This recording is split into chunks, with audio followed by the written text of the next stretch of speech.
Bonjour à tous, alors on se retrouve aujourd'hui pour une nouvelle vidéo. Donc là, aujourd'hui on est le dimanche 4 décembre. Et donc là, ce que j'ai fait juste avant de démarrer la vidéo, j'ai passé un petit peu de temps quand même dans le garage. J'ai tout débarrassé mon établi, j'ai tout remis au clair, comme ça j'ai dit je vais voir clair parce que là ça devenait un petit peu le foutoir. Donc là, qu'est-ce que c'est que cette bébête? Donc là, ça c'est un fer rond plein de 10 mm de diamètre. Donc là c'est du fer brut, hein, comme vous pouvez le voir. Et pourquoi j'ai acheté ça? Donc là, c'est une longueur de 2,50 m en 10 mm. J'ai payé ça quasiment un peu moins de 9 euros à Bricoman.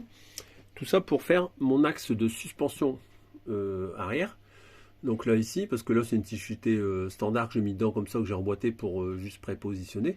Alors pourquoi je veux faire ça? Parce qu'en fait, quand vous achetez les axes qui sont vendus dans le commerce, c'est des 175 mm. Et avec des 175 mm, quand vous mettez vos suspensions, à l'arrière, elles sont inclinées comme ça.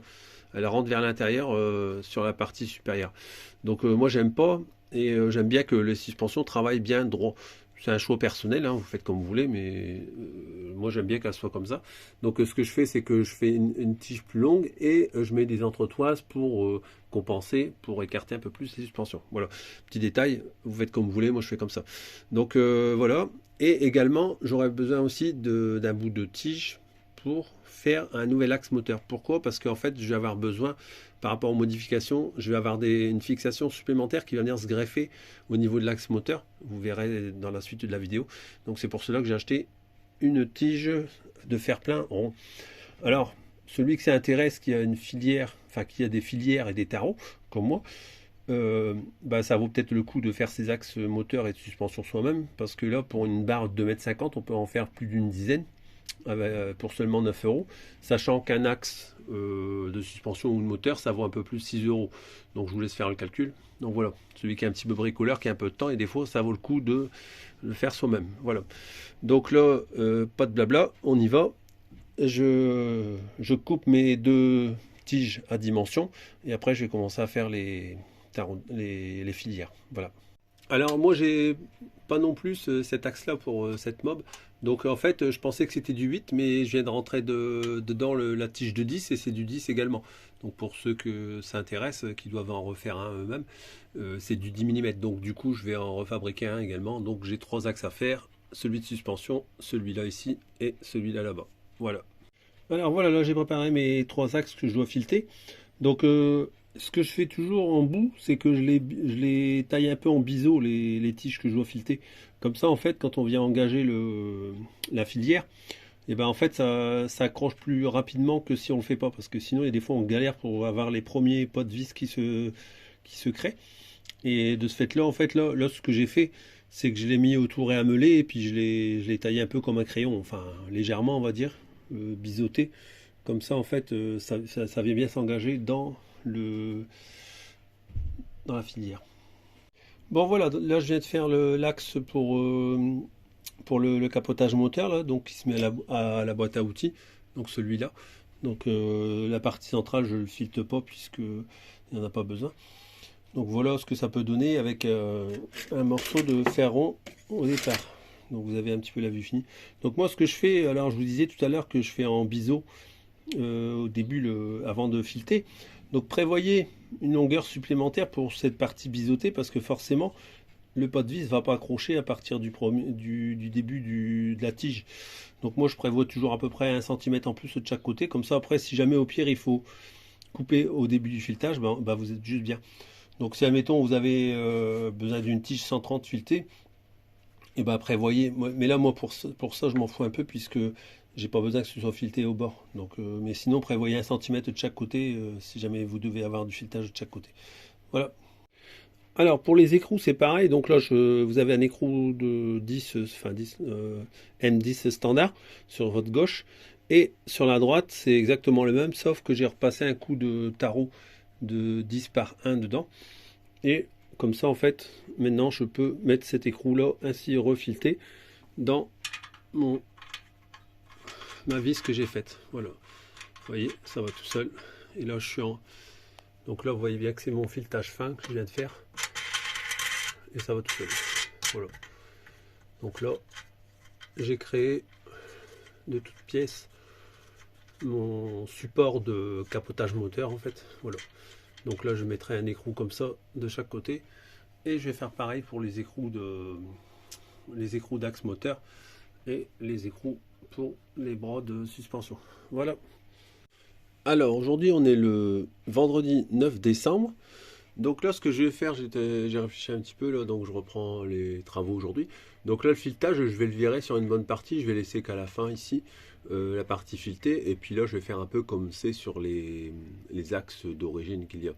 Donc là je vais retirer tout le filetage sur cette partie là, je vous fais voir comment je vais faire. Alors bah, pour retirer le filetage c'est très simple, là, je le mets sur ma perceuse, je le serre bien.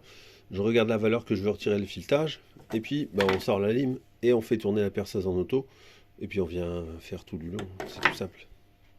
Donc voilà, j'ai retiré les filetages, là j'ai mis mon gant parce que c'est encore chaud. J'ai retiré le filetage sur la fin des extrémités de la tige. Donc ce que j'ai fait, je l'ai fait quand même avec la meuleuse pour que ça va plus vite. Donc j'ai foutu un coup de meuleuse et puis après j'ai toilé un coup autour en laissant tourner la perceuse. Et comme ça, ça lisse le tour. Et pourquoi j'ai fait ça? Comme ça, quand on vient engager dedans, et ben ça va tout seul. Au moins, on n'est pas embêté sur toute la longueur. Et comme ça, c'est pareil. Quand on veut mettre l'écrou dedans, on l'engage déjà sur une grande partie, sans être obligé de fileter, de tourner l'écrou jusqu'au bout. Comme ça fait gagner un peu de temps quand on remonte. Voilà. Puis ça prend pas longtemps à faire, voilà, tout simplement. Bon, on a descendu la mob des tlabis. Vous allez tout de suite comprendre pourquoi. Donc là, je viens de couper 2 fers plats et j'ai fait un trou de 10 à chaque fer plat. Et derrière, je vais vous expliquer ce que je vais faire avec ça. Alors, voilà pourquoi j'ai fait cette patte de support. Donc là, j'ai percé à 10 ici parce que je vais venir la fixer définitivement à cet emplacement-là. Donc je vais faire bien en arrondi, bien sûr, etc.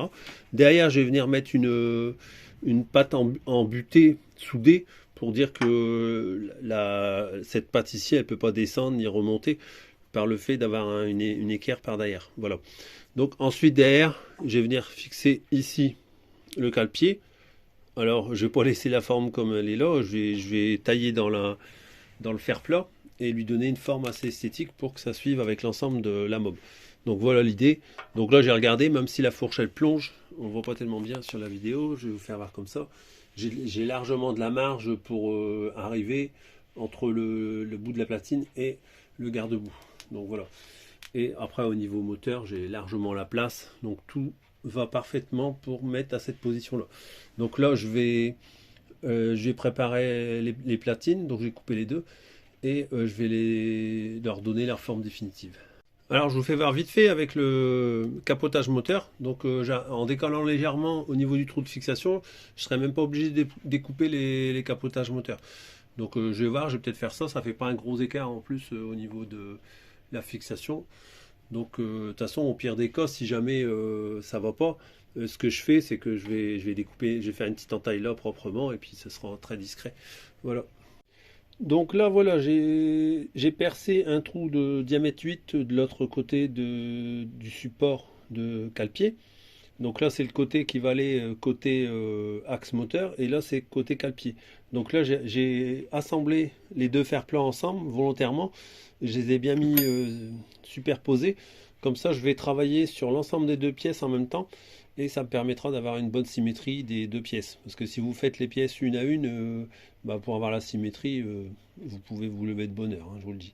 Donc voilà, je fais comme ça, ça permettra d'avoir deux pièces identiques. Donc là, je vous fais voir vite fait ce que je veux faire. Donc je vais ajourer le support de cale-pied. Donc là, ce que j'ai fait, c'est que j'ai fait un trou de 10, un trou de 13. Là, je passe en 18. Là, je crois que ça doit être 22. Et je finis en 25.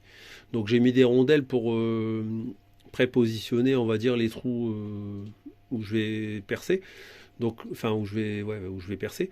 Donc là à peu près comment que ça va donner. Et puis après, je fais tous mes trous. Et ensuite, je meule toute la partie pour donner la forme définitive des supports de cale-pied. Je vous fais voir vite fait. Vous voyez, j'ai pas de fraiseuse, rien du tout. Donc là, les gros trous que je vais faire dans les supports de cale-pied. Donc là, je suis en diamètre 25. C'est des fraises. C'est les fraises là ici qui sont montées. Ça se monte sur perceuse. Donc sur perceuse à colonne, hein, pas sur une perceuse classique parce qu'il faut que c'est vraiment à 90 degrés. Donc là, il faut vraiment bien caler son ensemble. Et vous voyez, ça marche super bien. Donc je ne sais plus si c'est sur AliExpress ou Wish que je les avais eus, mais en tout cas si vous voyez des coffrets comme ceci, avec des... Là je vais vous faire voir le modèle que j'ai pas déballé, il est en 30. Donc là j'avais eu tout un échantillon avec des fraises comme ça se présente dans des boîtes comme ça. Donc vous regardez sur Wish ou AliExpress, vous allez les trouver. J'ai plus la référence, donc demandez-moi pas dans les commentaires. Mais ça se présente comme ça et ça se monte sur les perceuses comme là. Voilà. Donc vous voyez un petit peu ce qu'on peut faire hein, avec pas beaucoup de matériel. On arrive quand même à faire des choses sympas. Voilà, donc c'est tout ça pour vous expliquer un petit peu comment j'ai fait mes gros trous parce qu'on va me le demander sinon. Donc voilà ce que ça donne une fois les trous percés et chanfreinés. Donc j'ai fait le chanfrein de tous les trous. Il y a que là que le trou est trop gros, donc j'ai pas de comment dire de forêt pour les chanfreins là. Je sais plus comment ça s'appelle. Assez gros. Donc là je vais faire un peu avec papier à poncer pour ébavurer le reste qui est encore à ébavurer. Donc voilà un petit peu ce que ça donne avec les trous. Donc là maintenant je vais passer, je vais rassembler les deux pièces ensemble pour bien les juxtaposer. Et ensuite, je vais meuler en même temps les deux pièces. Comme ça, j'aurai les formes identiques définitives des deux supports de cale-pied. Voilà. Bon, voilà, j'ai rassemblé les deux supports avec les vis. Et là, j'ai rajouté des grosses rondelles volontairement, légèrement d'un plus gros diamètre que le diamètre du cale-pied. Comme ça, en fait, ça va me servir de délimitation pour meuler tout autour. Donc là, j'ai bien mis j'ai mis une rondelle pareille de l'autre côté, mais je les ai bien mis face à face. Comme ça, en fait, le bord de la rondelle me servira de contour pour meuler. Donc comme ça, en fait, je vais pouvoir bien meuler tout le tour ici comme ça et reprendre comme il faut pour faire la forme définitive. Voilà. Donc là, maintenant, je m'en vais dans le meulage. Bon bah voilà, j'ai donné la forme générale de la pièce, donc c'est ce que je voulais faire. Donc là voilà, et donc je pense que je vais faire, là ici je vais faire un métal brossé, et sur les faces ici, je vais polir. Donc comme ça fera brosser là, et poli sur les faces latérales. Donc là j'arrête là pour aujourd'hui, et puis on continue ça demain. Voilà. Alors, on est le samedi 10 décembre. Donc là, je vais attaquer les phases de finition pour les supports de cale-pied. Donc je vais sortir la ponceuse pour poncer la surface plate. Et comme ça, je vais descendre pour arriver sur un état de surface très très lisse. Je vais essayer de le polir le plus proprement possible. Donc là, voilà, je viens de monter le support de cale-pied. Donc là, j'ai mis un cale-pied, hein, je vais mettre une vis traversante. Là, j'ai mis une de 8, mais je vais acheter des vis de 10 avec des têtes BTR pour que ça fait un peu plus stylé. Donc là, voilà ce que ça donne avec le. Donc là, ce côté-là, hein, bien sûr, j'ai à peu près positionné. Hein, vous avez vu, j'ai mis un maillet en dessous pour le tenir parce que ça ne tient pas. Donc là, c'est juste pour donner l'idée générale de ce que ça va rendre une fois fini. Donc là, avec le capotage moteur qui est mis, donc il sera à peu près dans cette position là, hein, pas tout à fait mais à peu de choses près. Donc vous voyez un petit peu ce que ça donne au niveau du cale-pied. Donc je trouve ça plutôt sympa. Alors un autre truc, au fur et à mesure que j'avance dans le projet, ce que je me rends compte c'est que la selle, j'aime pas, ça va pas aller avec ce que je veux faire. Donc je vais me fabriquer une selle et j'ai une petite idée de la forme que je vais donner à cette selle. Vous verrez par la suite. Mais au fur et à mesure que j'avance, il y a des choses que je corrige, je modifie, mais c'est souvent comme ça sur un projet où, entre guillemets, je me donne pas de limite sur la création et sur ce que je vais faire sur l'engin. Donc voilà. Donc là, je trouve ça vraiment sympa au niveau du cale-pied. Donc une fois bien poli, bah, ça va avoir son effet avec les chromes qu'il y aura autour, les jantes chromées, les capotages chromés. Ça va vraiment bien rendre. Donc là, je redémonte. C'était pour repositionner un peu pour voir si j'étais bien au niveau de la courbure que je voulais donner ici, et c'est parfait, c'est exactement ce que je voulais que ça donne. Donc là voilà, je redémonte tout et puis je fais le polissage ce coup-ci. Alors aujourd'hui on est le dimanche 11 décembre, donc je commence pas à bricoler maintenant. Ce matin je vous ai fait la vidéo sur la brasure à l'étain de 2 pièces en acier, donc c'est la pièce ici qui est sur le support de plaque à l'arrière. Donc tout ça pour vous dire que là maintenant en la regardant de façon générale, je trouve que la selle qu'il y a d'origine avec la boîte à outils, ça va pas aller par rapport à ce que je veux faire. Pourquoi je dis ça? Parce qu'en fait, comme je suis en train de faire plein de modifications, notamment le support de cale-pied déporté qu'on peut voir ici. Donc là, c'est ce que je vous ai fait voir juste avant pour vous dans la vidéo. Et donc en fait, je trouve que la ligne générale de la mob avec le guidon que je veux y mettre, ça va pas suivre du tout. Ça va casser la ligne de la mob. Donc pour ce faire, de ce fait-là, la selle d'origine elle saute et je vais en fabriquer une moi-même. Donc là, ce que je vais faire, je vais vous faire voir. Donc c'est pas compliqué. J'avais encore une boîte à outils que j'ai depuis que je suis adolescent, puisque cette boîte à outils a été sur ma 103 SP quand j'étais adolescent. J'y avais fait, c'est encore le support qu'il y avait, enfin ce qu'il en reste, hein, on va dire. Et en fait, j'avais fait une fixation, j'avais coupé la boîte à outils et je m'étais fait une petite selle custom, on va dire, avec des franges, donc avec des clous de tapissier, qui était bien sympathique, qui avait fait fureur d'ailleurs au lycée. Tout le monde il me demandait comment j'avais fait, enfin bref. Mais donc là, je vais reprendre cette base-là, puisqu'elle est déjà coupée, ben, autant pas se priver. Je l'ai à disposition. Donc ça, je fais sauter ce support-là, et vous allez voir ce que je vais faire comme selle sur cette 103 CDC. Donc là, j'ai déjà mon idée. Je vous fais voir tout ça tout de suite après. Je dévisse la platine en bois, et après je vous fais voir qu'est-ce que je compte y faire.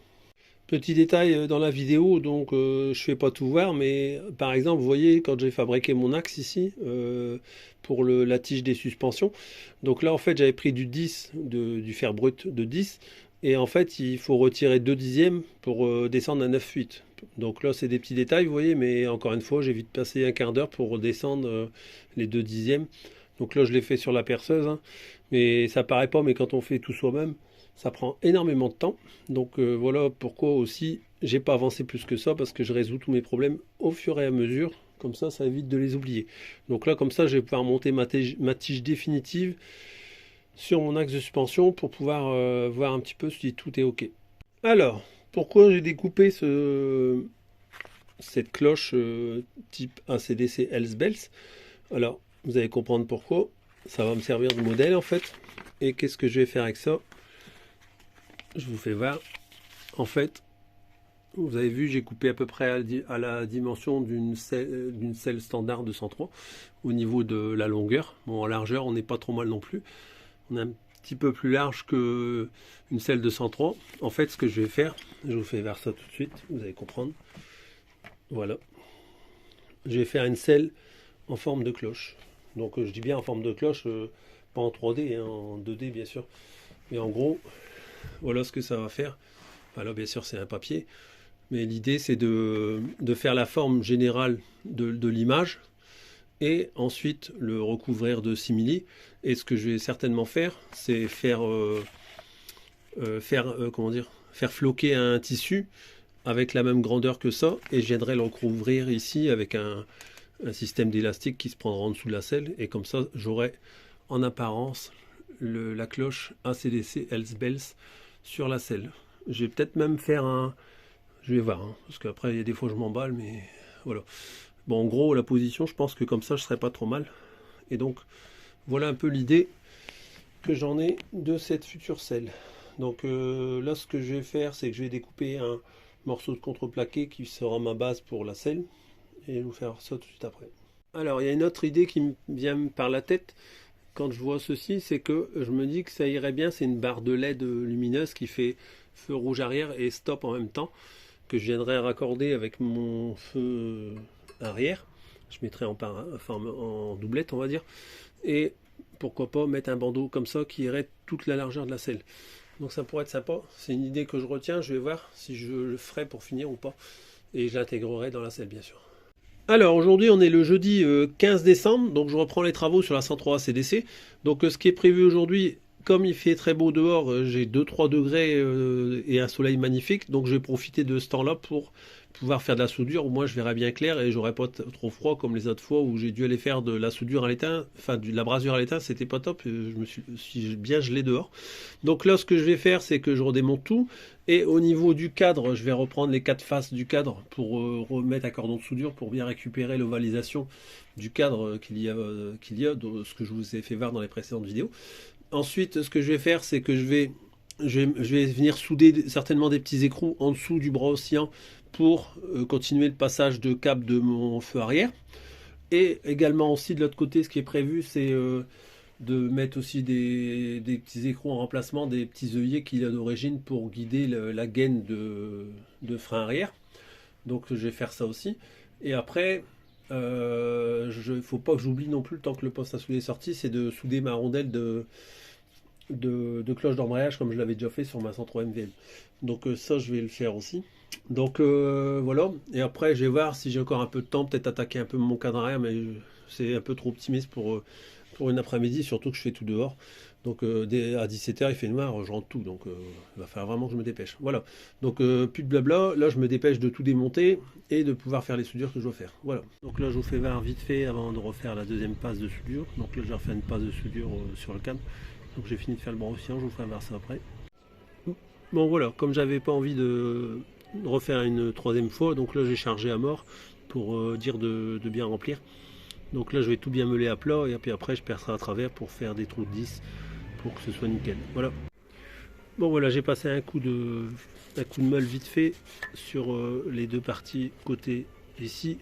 Et donc là j'ai le diamètre qui est bien inférieur au 10, donc c'est nickel. Il reste un trou au milieu, mais il est plus petit que le diamètre 10 qu'il y a ici. Donc là c'est bon pour ce côté là. Je mets un petit coup de l'autre côté pour voir si c'est bon aussi. Et puis la reprise pour les soudures du cadre à cet endroit là, ce sera terminé. Voilà l'autre côté avant que je passe un petit coup de meule dessus. Bon voilà, j'ai remeulé encore une fois et j'ai refait une petite passe, une légère passe pour combler encore, pour que ce soit nickel. Donc là c'est bon, j'ai plus qu'à meuler, mais je vais rentrer parce que là ça caille vraiment. Donc là j'ai fini les soudures et donc je vais finir de fignoler tout le meulage ici pour que ce soit nickel, repercer le trou à 10 correctement à travers tout et vérifier que j'ai le bon alignement bras oscillant moteur. Voilà. Alors je vais profiter que le bras oscillant est complètement démonté, donc là je l'ai fixé dans l'étau. Et ce que je vais faire, c'est que je vais retirer le cordon de soudure qui a été mis. Donc ça c'est un bras oscillant que j'avais racheté sur le bon coin, j'ai un moment. Et en fait, la personne qui l'avait, elle a soudé le bras oscillant avec l'axe de poulie. Donc là, je vais faire sauter le cordon, je vais prendre ma Dremel avec une fraise au bout, et puis je vais y aller tout doucement pour retirer le cordon et essayer de ne pas abîmer l'axe pour pouvoir le récupérer, parce que je pense qu'il est récupérable. Donc je vais essayer de faire ça. Au pire, s'il n'est pas récupérable, tant pis, j'en mettrai un autre.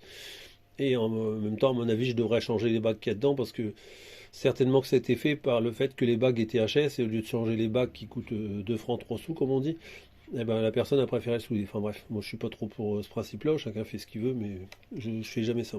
Voilà, je change les bagues qu'il y a dedans, et puis voilà. Donc là je fais ça, je vous fais voir après. Alors aujourd'hui on est le vendredi 16 décembre, donc hier soir j'ai commencé avec le flexible de la Dremel à descendre un petit peu on va dire le cordon de soudure qu'il y a sur le bras oscillant. Donc là ce que j'ai fait en fait, je vous explique ça parce que en fait j'ai foutu mon flexible de Dremel en l'air, je vous explique vite fait. Donc en fait j'avais entamé l'opération avec cette fraise simple coupe comme on dit.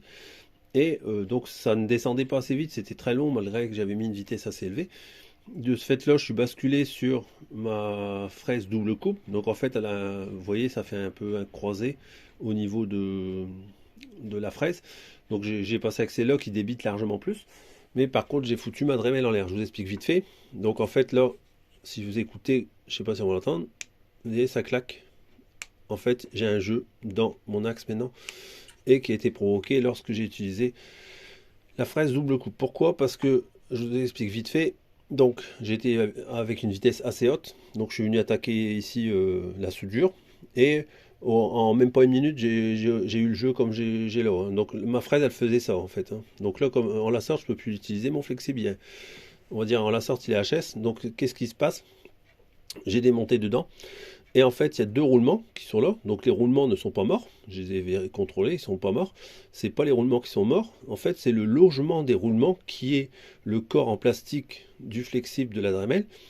Et en fait, ce logement, les roulements ils viennent rentrer un peu plus qu'à l'origine quand vous l'achetez, quand le flexible est neuf. Donc là, pour l'instant, j'ai pas le temps de m'amuser à faire ça. Par la suite, je pense que je ferai même un petit tuto pour ceux à qui ça arrive. Il est réparable pour moi. Donc je vais faire un système pour que ce soit renforcé à l'intérieur. et je vous ferai voir ça bien plus tard dans une autre vidéo. Donc là, ce que je vais faire, je vais pas m'embêter avec ce flexible là pour l'instant. Je dois aller à Leroy Merlin en fin de matinée, donc j'irai rechercher un flexible. Ça coûte une petite trentaine, un peu moins de 30 euros un flexible de Dremel. Et donc je vais reprendre un nouveau. Et puis là, ce que je ferai, c'est que si je vais avec la double coupe, je mettrai bien moins vite la vitesse de rotation de la Dremel. Voilà, petit détail. Donc là, de ce fait là, ben, je suis bloqué pour faire ça parce que je peux le faire qu'à la Dremel. Donc du coup, je vais basculer sur mon cadre pour descendre convenablement les soudures que j'ai fait hier. Voilà. Alors aujourd'hui, on est le dimanche 18 décembre. Donc là, voilà ce que j'ai fait vendredi. J'avais commencé à meuler, j'ai pas encore fini. J'ai fait l'autre face complètement et j'ai fait encore ce côté-là. Donc j'ai encore la partie ici en bas à finir. J'avais attaqué. J'ai eu mon nouveau flexible de Dremel. Voilà les dernières nouvelles. Donc là, bah, vous voyez, j'ai bien réussi à récupérer. Quand vous regardez le trou du haut par rapport à celui du bas, bah, j'ai réussi à bien recharger comme il faut pour remplir. J'essaie de vous faire voir sans bouger. Donc là, je vais encore donner un petit coup de papier à poncer pour que c'est un peu plus lisse. Bon, c'est déjà relativement bien lisse, hein, on va dire. Parce que pas oublier qu'après, il y aura la peinture et tout. Donc la peinture, elle récupère l'état de surface aussi. Donc voilà. Et après, bah, il faut que j'ajuste l'épaisseur parce que plus ou moins, visuellement, on a toujours l'impression que, je vous le fais voir aussi, ça. Mais je sais pas si je vais réussir à vous faire voir en vidéo. Bon, dans l'ensemble, je suis pas trop mal. Mais je vais mesurer avec le pied à coulisse parce que ça passe vraiment juste bien dedans entre le bras oscillant et le support moteur. Donc je vais au préalable, après que j'aurai fini, je vais positionner, je vais emboîter le bras oscillant et aussi le support moteur pour voir si tout rentre correctement, bien sûr. Donc après j'aurai encore les trous. Donc aujourd'hui je ne fais pas de bricolage sur la mob. Je vais donc clôturer cette vidéo sur ces dernières phrases. Donc parce que premièrement là ce matin il fait vraiment très très froid, on est en plein mois de décembre et mon garage il n'est pas chauffé. Donc c'est vraiment très frisqué dans le garage. Donc voilà. Et cet après-midi c'est la grande finale de la Coupe du Monde France-Argentine. Donc je ne suis pas amateur de football, mais les grands matchs, comme beaucoup de monde, je regarde. Donc j'ai été voir l'oracle et il prévoit 2-1 pour la France. Voilà, petite blague à part. Enfin, j'espère qu'ils vont gagner et que vous regarderez aussi le match, ça fera un bon petit moment de détente. Donc je vous souhaite à tous un bon dimanche et une bonne finale de Coupe du Monde pour ceux qui regardent. Et on se retrouve pour des prochaines vidéos sur la 103 CDC. Donc j'ai encore des idées qui sont passées par la tête, vous verrez ça dans les prochaines vidéos. Et je vais également aussi faire des vidéos à part sur des tutos que vous pourrez voir entre deux. Voilà. Donc à la semaine prochaine. Au revoir. Alors j'ai oublié de vous reparler de quelques petits détails. Donc notamment sur la selle. Donc la selle, je vais bien la faire en forme de cloche. Donc on va dire en 2D bien sûr. Et donc en fait l'assise aura cette forme là. Et je vais également faire deux bandes lumineuses à l'arrière qui feront enfin on va dire feu et en même temps feu de stop. Donc je les ai commandés sur AliExpress, donc c'est des bandeaux qui doivent faire je crois entre 15 et 20 cm de longueur et ils font même pas 1 cm d'épaisseur je crois. Donc j'attends de les recevoir pour voir si je peux en mettre deux ou un, je vais voir. Donc ça aussi je devais vous dire. Donc ça c'est validé, c'est en commande pour les bandeaux lumineux.